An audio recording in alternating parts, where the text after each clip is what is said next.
이슈의 전모를 파헤치는 사람들 이슈 전파사. 안녕하세요. 실장 양승준입니다. 오늘 전파할 이슈 어른 김장하가 일깨운 평범한 사람의 힘인데요. 장학금을 받고도 특별한 사람이 되지 못해 죄송하다고 자책했지만 묵묵히 사회의 질서를 지켜 양심 냉장고의 주인공이 됐습니다. 이 사연이 최근에 뒤늦게 알려져 요즘 화제가 되고 있는 분인데요. 그 반전의 주인공 모셨습니다. 김종명 씨인데요. 안녕하세요. 안녕하세요. 안녕하십니까. 네, 지금 안녕하십니까. 퇴근하고 오신 거죠? 네, 퇴근하고 바로 오는데 차가 조금 막히더라고요. 그렇죠. 네네. 사실 지금 촬영이 24일 목요일 오후 6시 30분쯤인데 지금 오늘 하루 종일 진짜 회사에서 진 쏙 빼셨을 것 같은데 이렇게 또 와주셔서 감사합니다. 네, 불러주셔서 감사합니다. 요즘에 다큐 뭐 어른 김장하도 그렇고 최근에 유튜브에 옛날에 양심냉장고 주인공이었다라는 서사까지 알려지면서 굉장히 관심을 화제에 온라인에서 혹시나 길거리나 직장에서 알아보고 놀라시는 분 없나요?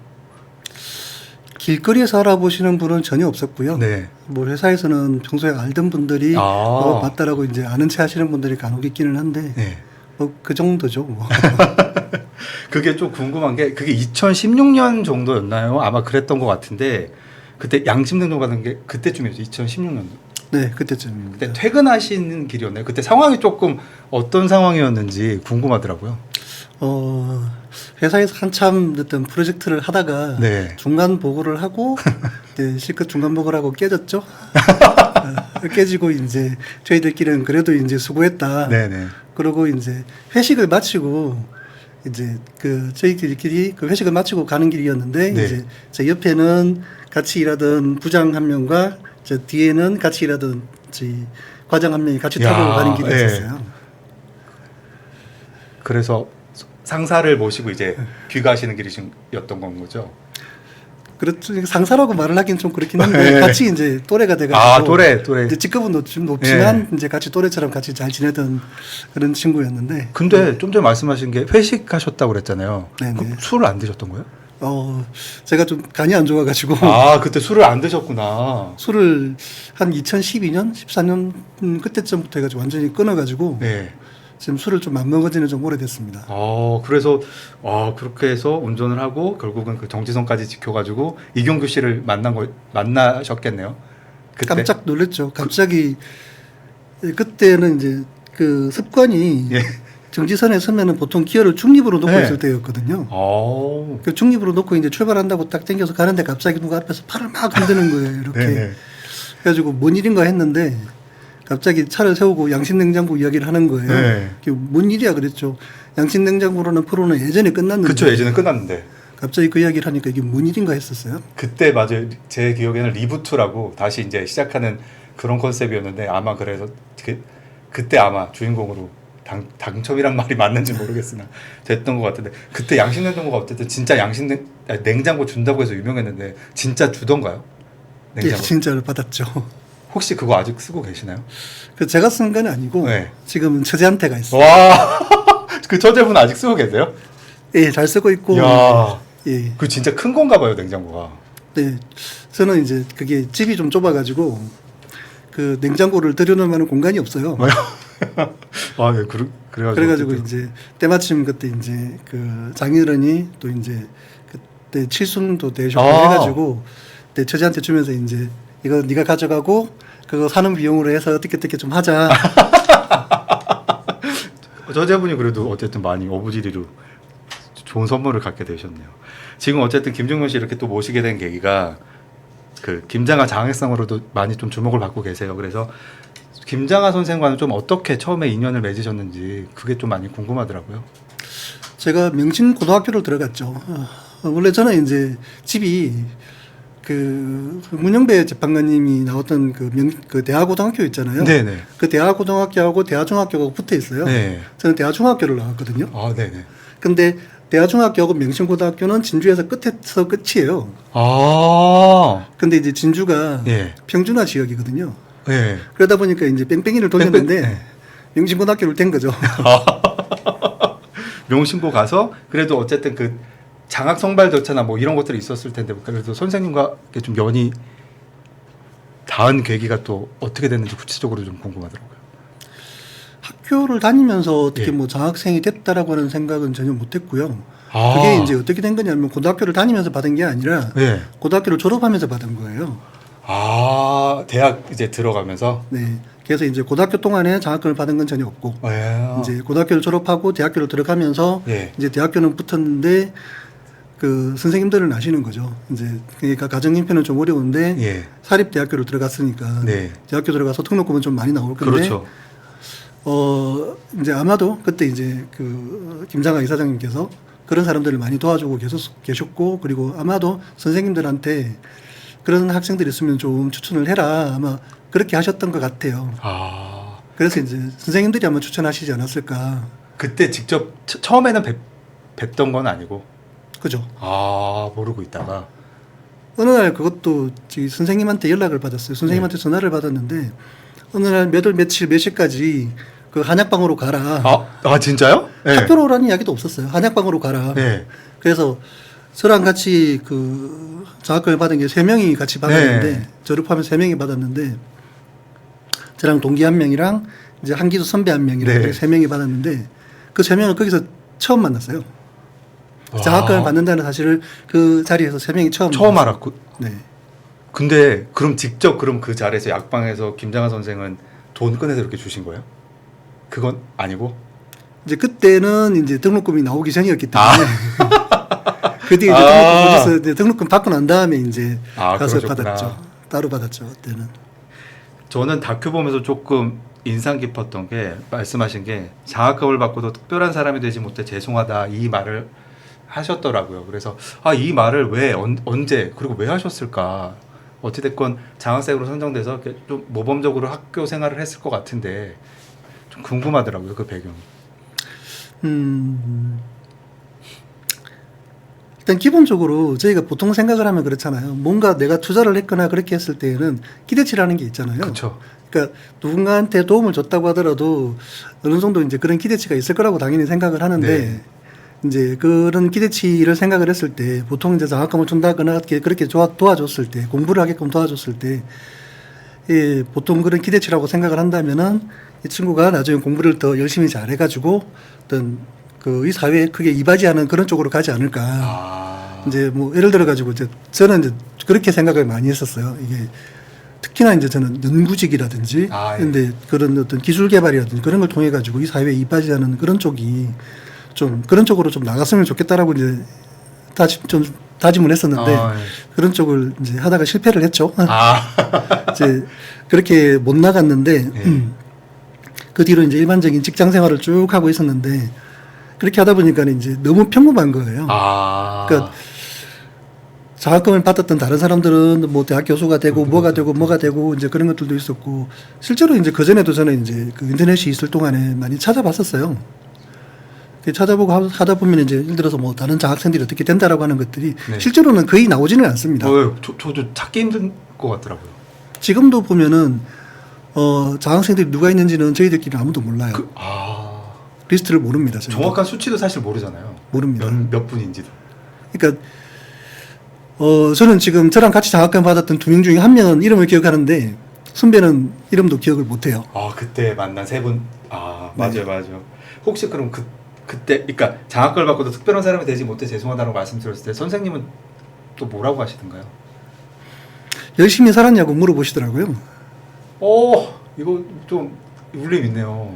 열심히 살았냐고 물어보셨고 저는 이제 저도 열심히는 저는 나름대로 또 열심히 살았기 때문에 열심히 살았다고 말씀을 드렸죠. 그랬더니만 그래 그랬으면 됐다 수고했다 그렇게 또 이야기를 해주시더라고요. 그거 진짜 너무 값진 말씀이었을 것 같아요. 그때가 그러니까 몇 살 때쯤이셨던 거예요? 그때가 정확하게 2022년 5월 31일이에요. 그 날짜가. 한약방 문을 닫는 그 날짜. 그 날짜 들으신 거구나. 네.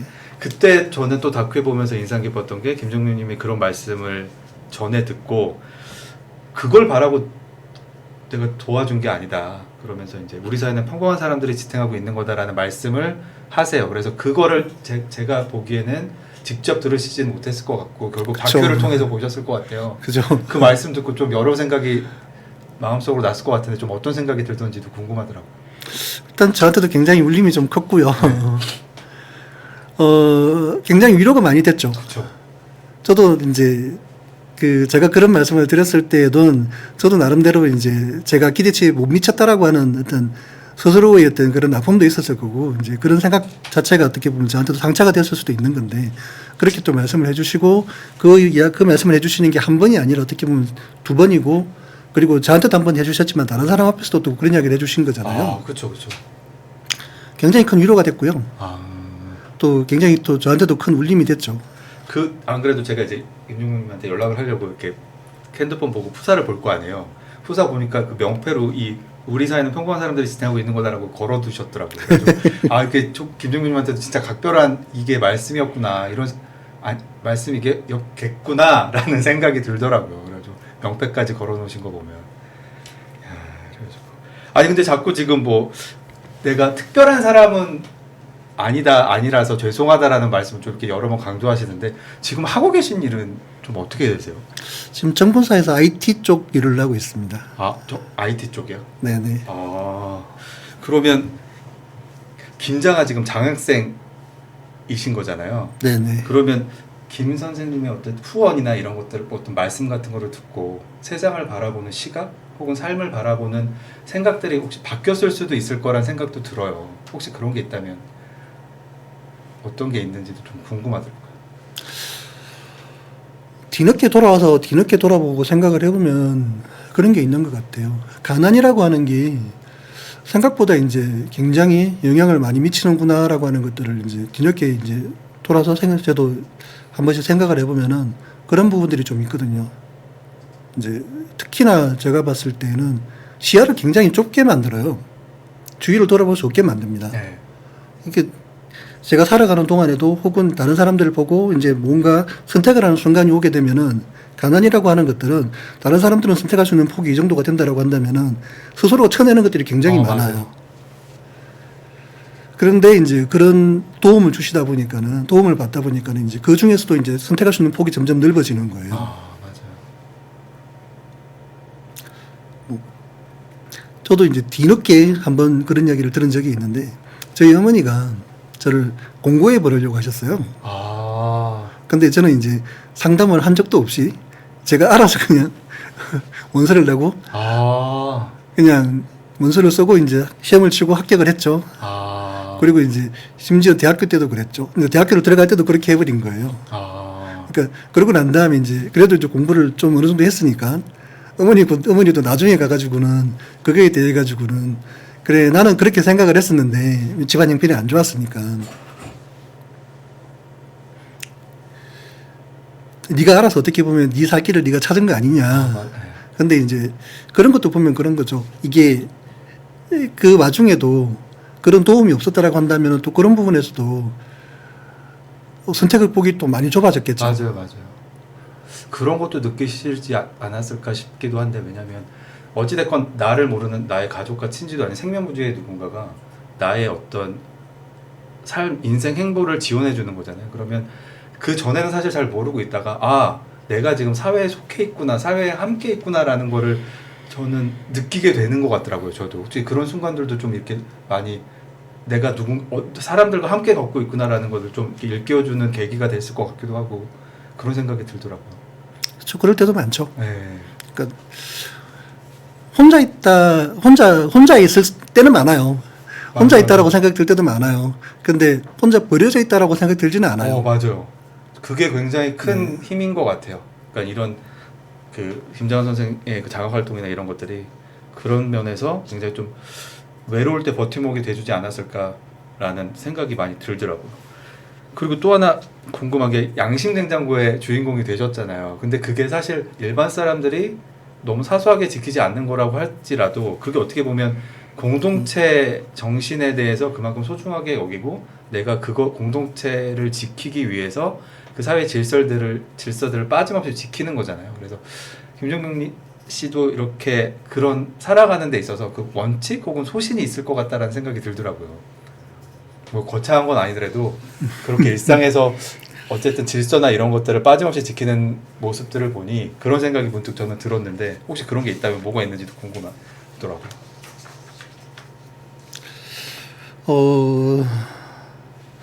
좀 이렇게 이야기를 하면은 어떨지 모르겠어요. 솔직히 그런 질서를 지켰다라고 하는 것들이 저는 좀 제 게으름 때문에 생겼다고 생각을 하거든요. 어떤 맥락에서? 그러니까 이제 게으르다 보면은 이제 게으를 때 뭔가를 갖다가 이제 FM대로 하지 않으면은 네. 욕을 먹기 딱 좋거든요. 그러니까 이제 나름 FM을 좀 지키면서 게으르면 욕을 덜 먹어요. 맞아요. 그래서 어떻게 이제 내가 뭘 좀 눈치도 없고 그럴 때 이제 FM을 좀 지키면은 남이 한마디 할 거라도 좀 안 하게 되고 안 하게 되고 맞아요. 막 뭐라고 할 것도 좀 덜 하게 되고 그래서 눈치 없고 그런 부분들을 좀 감출 것도 있고 그 다음에 나의 게으름을 좀 감출 필요도 있고 그러다 보니까는 좀 오히려 FM을 좀 지키면서 그렇게 사는 것들이 오히려 좀 편하다라고 네. 하는 생각을 좀 많이 가졌던 것도 있고 그리고 또 비슷한 측면에서 보자 그러면은 요즘에 많이 하는 생각이 그런 건데 뭐 어때? 라는 생각을 좀 많이 가지는데 이게 나하고 생각이 다른 사람들이 굉장히 많잖아요. 네네. 근데 나하고 생각이 다른 사람들이 있다고 해가지고 그 사람들이 꼭 나하고 생각이 같아야 되는 건 아니지 않습니까? 그렇죠. 뭐 어때? 그러니까 나하고 생각이 다른 사람을 갖다가 내 생각에 맞출 필요는 없는 거죠. 네. 그 사람들을 그러니까 내가 설득을 해가지고 꼭 나한테 맞출 필요 없이 그 사람이 어떤 생각을 가지고 있든지 그걸 인정을 해주는 거죠. 맞아요. 지금 말씀 듣다 보니까 FM 얘기를 하셨잖아요. 네. 올해 직장 생활 아까 증권회사에서 IT 쪽 일하고 계시다고 그랬는데 몇 년째 되신 거예요, 올해? 지금이 이제 한 20, 이제 올해가 21년 지나고 22년째 되고 있죠, 만으로. 그래서 오랜 직장 생활을 통한 짬바에서 나온 그런 삶의 철학이 아닐까라는 생각도 좀 굉장히 그런 것도 있죠. 그런 생각도 들었는데 내일 그러니까 네. 토요일이죠? 내일인가요? 금요일? 내일이죠. 진주 내려가시죠? 네, 내려갑니다. 어떤 일로 내려가시죠? 내일이 그 진주에서 형평사가 창립한 기념일입니다. 이게 형평사가 여기서 형평이라는 게 김장하 선생이 조금 많이 참여하신 형평운동이고 형평운동이라는 게 백정 신분해방 운동이었죠. 그렇죠. 네. 그 형평사라고 하는 거는 1923년도에 진주에서 이제 강상훈 선생과 또 다른 여러분들이 모여가지고 만든 단체고요. 그리고 그때 이제 진주에서 백정해방 운동을 했죠. 하면서 만든 단체가 형평사였고 그 형평사를 기념하기 위해 가지고 김장하 이사장님께서 만든 단체가 형평운동 기념사업회죠. 그러면 김장하 선생과의 연을 계기로 직접 이렇게 형평운동에도 관심을 갖게 되신 거예요? 좀 저는 뒤늦게 관심을 가졌고 실제로는 그 다큐가 나오기 전까지는 그 김장하 이사장님께서 그런 단체를 했다라고 하는 사실 자체를 모르고 있었습니다. 솔직히 저도 고백하자면 저도 형평운동이 뭔지 몰랐어요. 그래서 보고 찾아봤어요. 맞아요. 이게 좀 김장하 이사장님께서 그 형평운동 기념사업회를 창립을 하신 게 1992년인가 3년인가 3년쯤인가 그때쯤이죠. 그때가 제가 진주를 떠나는 해입니다. 제가 93학번이기 때문에 네. 그때 이제 진주를 떠나가지고 서울로 올라오는 해거든요. 그러니까 그때 이제 딱 떠나가지고 올라오면서 네. 저는 진주에 더 이상 이제 살지를 못했기 때문에 네. 그때 이제 진주에서 어떤 일이 일어나고 있는지를 갖다가 잘 몰랐던 거죠. 맞아요.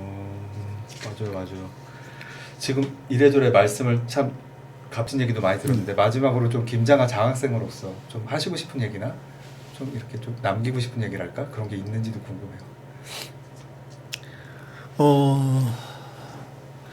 솔직히 김장하 이사장님 이야기를 하게 되면 굉장히 조심스럽습니다. 그분이 자기의 주장을 말로써 어떻게 이야기를 잘 안 하시는 분이에요. 다큐 보니까 진짜 그러신 것 같더라고요. 네. 평소에도 보면은 어떻게 내가 이렇다, 내가 이렇게 생각을 한다 그런 이야기를 잘 안 하세요. 네. 어떻게 이제 저도 이제 장학금 때문이든 아니면 그 뒤에 어떻게 방문을 해가지고 이야기를 하다 보면은 막 이야기하고 그런 데서 맞장구를 쳐주신다든지 그런 건 하시는데 네. 본인의 생각이라든지 그런 것들을 잘 안 드러내세요. 네. 대신에 이제 어떻게 자기가 행동을 하고 그런 것들이 알려지면서 이제 본인의 생각이 조금씩 알려지고 하는 것들이지. 네. 그런 것들을 파편적으로 저희가 알게 되는 것들인데 어떻게 보면은 그런 걸 듣고서 마치 저희가 아는 것처럼 이렇게 이야기를 한다는 거는 마치 코끼리 뭔지 장님 알죠. 코끼리 다리 만지기처럼 네. 우리가 전혀 엉뚱한 이야기를 하고 있는 게 아닌가 그런 좀 두려움도 있고요. 그리고 또 그분이 다큐에서 그런 이야기를 하시잖아요. 그냥 자기를 갖다가 그렇게 막 우상화시키지도 말고 막 비난하지도 말고 그냥 봐주기만 해줬으면 좋겠다고. 근데 최근에 보다 보면은 이제 기사로도 그렇고 유튜브로도 그렇고 이제 그분이 하지 않았던 일들을 갖다가 하지 않았던 발언들을 그분이 했던 것처럼 그렇게 하면서 막 클릭 장사를 하는 그런 맞아요. 유튜브들이 이제 보이기 시작합니다. 네, 그런 것 같아요. 이제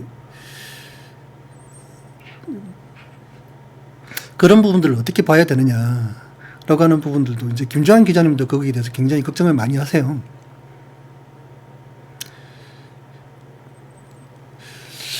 이게 어떻게 보면 김장하 이사장님의 뜻이 곡해되거나 혹은 잘못 알려져 가지고 그분의 뜻과 전혀 무관하게 엉뚱한 데 또 휘말려 들어가 가지고 맞아요. 어떻게 보면 그분이 지금 60년의 그 직장 생활을 마무리하시고 지금은 이제 평안한 노후를 보내셔야 되는데 네.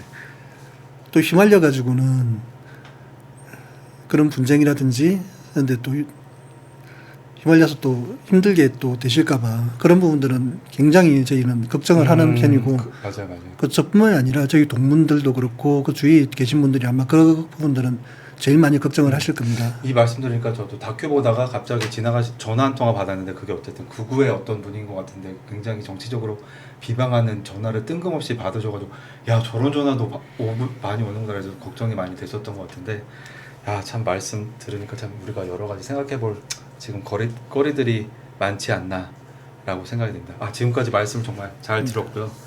김장하 장학생이 한 1000여 명이라고 합니다. 그 장학생들이 지금 커서 판사 혹은 교사로서 윤 대통령 탄핵 때 제 역할을 했고 이렇게 김종명님처럼 사회 질서를 지켰습니다. 지금처럼 이 혼란스러운 시기에 이렇게 평범한 사람들의 힘이 얼마나 소중한지를 새삼 많은 분들이 깨닫지 않을까 싶은데요. 그 평범한 사람의 힘을 알게 해주신 김종명 씨와 지금까지 함께했습니다. 이슈 전파사 오늘 여기까지입니다. 감사합니다. 감사합니다. 감사합니다.